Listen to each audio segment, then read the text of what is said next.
नमस्कार साथियों, स्वागत है आपका सोना इंडियन म्यूजिक थ्योरी में। आज हम संगीत में वादी, संवादी, अनुवादी और विवादी स्वरों के बारे में पढ़ेंगे। इससे पहले हमने काफ़ी परिभाषाएं पढ़ी हैं। यदि आप चैनल पर नए हैं तो उनको एक बार जरूर देख लें। इस चैनल पर आपको प्रारंभिक से मध्यमापूर्ण तक सिलेबस के अकॉर्डिंग वीडियोज मिलने वाली हैं। तो चलिए हम शुरू करते हैं आज की वीडियो। वादी स्वर क्या होता है? राग का प्रधान स्वर वादी कहलाता है। यह स्वर बार बार गायन वादन में उभरकर सामने आता है। वदती इति वादी, ऐसी इसकी परिभाषा की जाती है। प्राय वादी स्वर पर राग में ठहराव होता है। तो क्या लिखा है कि राग का प्रधान स्वर वादी कहलाता है। कोई भी राग है उसका जो मुख्य स्वर होता है वो वादी स्वर कहलाता है, और ये स्वर बार बार गायन वादन में उभरकर सामने आता है। जैसे कि हम भोपाली राग की बात करें तो भोपाली राग जो है वो 5 स्वरों की राग है। इसमें सा, रे, ग, प और धा स्वर लगते हैं, सभी शुद्ध स्वर लगते हैं। तो उसमें जो वादी स्वर है वो आपको बार बार देखने को मिलेगा, और वादी स्वर पर राग में ठहराव होता है। तो थोड़ा अपने एग्जाम्पल लेते हैं। जैसे कि आप इसके सुर पे ना जाएं। सा, सा रे ग प ध सा, सा ध प ग रे सा। अब देखो इसमें ग पे ठहरा हुआ है। जैसे पकड़ में देखो, ग रे सा ध सा रे ग, देखिए ग प ग ध प ग ग रे सा। देखो यहाँ पे ग पे आपको ठहराव मिल रहा है, और ये बार बार इसको जब हम गा रहे हैं तो बार बार आपको ग इसमें दिख रहा है। तो ये राग का वादी स्वर है। इसके बाद देखिए संवादी स्वर कौन सा होता है। वादी स्वर से कम महत्वपूर्ण किंतु राग में लगने वाले अन्य स्वरों से अधिक महत्वपूर्ण स्वर को संवादी कहते हैं।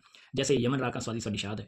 तो देखो वादी स्वर अर्थात जो मुख्य स्वर होता है उससे कम महत्वपूर्ण होता है, लेकिन राग में जितने भी दूसरे स्वर होते हैं उनसे अधिक महत्वपूर्ण होता है। जैसे कि भोपाली की बात करें, इसमें सा, रे, ग, प और धा स्वर लगते हैं। तो उसमें ग तो इसमें वादी स्वर है, और इसमें ध जो है वो संवादी है। यानी ग से ये कम महत्वपूर्ण है, लेकिन जो बाकी स्वर बच गए सा, रे और प, उससे ये अधिक महत्वपूर्ण है। यानी बीच की अवस्था होती है। वादी स्वर को हम राजा कह सकते हैं और संवादी स्वर को हम मंत्री कह सकते हैं। तो देखिए वादी स्वर से कम महत्वपूर्ण किंतु राग में लगने वाले अन्य स्वरों से अधिक महत्वपूर्ण स्वर को संवादी कहते हैं। जैसे यमन राग का स्वादी स्वर निषाद है। तो जब हम कोई भी राग बंदिश करेंगे तो आपको उसमें फील होगा कि वादी कौन सा है, संवादी कौन सा है। तो वो तो राग को प्रैक्टिकली करने से होगा, जो हम सिर्फ भाषा पढ़ रहे हैं। उसके बाद देखिए अनुवादी स्वर के बारे में। राग में वादी, संवादी स्वरों के अलावा लगने वाले अन्य स्वरों को अनुवादी कहते हैं। राग में वादी स्वर हो गया, संवादी स्वर हो गया, उसके अलावा जितने भी स्वर लगे उन सभी को अनुवादी कहते हैं। जैसे भोपाली की बात करें, सा, रे, ग, प, ध में से ग वादी स्वर हो गया, ध इसमें संवादी हो गया, और सा, रे और जो प है वो अनुवादी स्वर कहलाएंगे। यानी वादी, संवादी स्वरों के अलावा जितने भी अन्य स्वर होते हैं उसे अनुवादी स्वर कहते हैं। इसके बाद हम बात करें विवादी स्वर की। राग में जिस स्वर का प्रयोग नहीं होता किंतु कुशलतापूर्वक प्रयोग करने पर राग का सौंदर्य बढ़ता है, ऐसे स्वर को विवादी कहते हैं। तो देखिए राग में जिस स्वर का प्रयोग नहीं होता, जैसे हम बात करें भोपाली की बात करें या किसी भी राग की बात करें, शिवरंजनी की बात करें, तो शिवरंजनी में सा, रे और ग कोमल और प, धा और सा लगते हैं।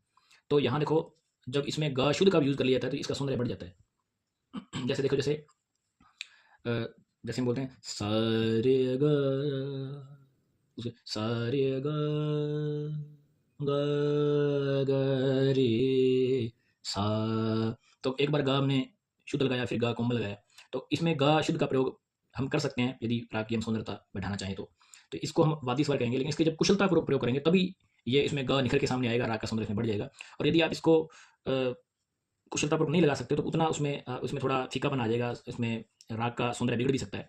तो इसको बड़ी कुशलतापूर्वक यूज करना होता है। तो जिस स्वर का प्रयोग नहीं होता किंतु कुशलतापूर्वक प्रयोग करने पर राग का सौंदर्य बढ़ जाता है, ऐसे स्वर को विवादी कहते हैं। तो चलिए आज की वीडियो आपको अच्छी लगी है तो लाइक करें, कमेंट करें, शेयर करें, और चैनल पर नए हैं तो सब्सक्राइब जरूर करें। ये जो वीडियोज हैं ये जितने भी बिगिनर्स हैं संगीत में नए हैं, चाहे वो प्रारंभिक से लेकर मध्यमापूर्ण तक हैं, तो उनके लिए है। और यदि आपको एडवांस लेवल की वीडियो चाहिए तो आप कमेंट करें। आज के लिए इतना ही। Thank you.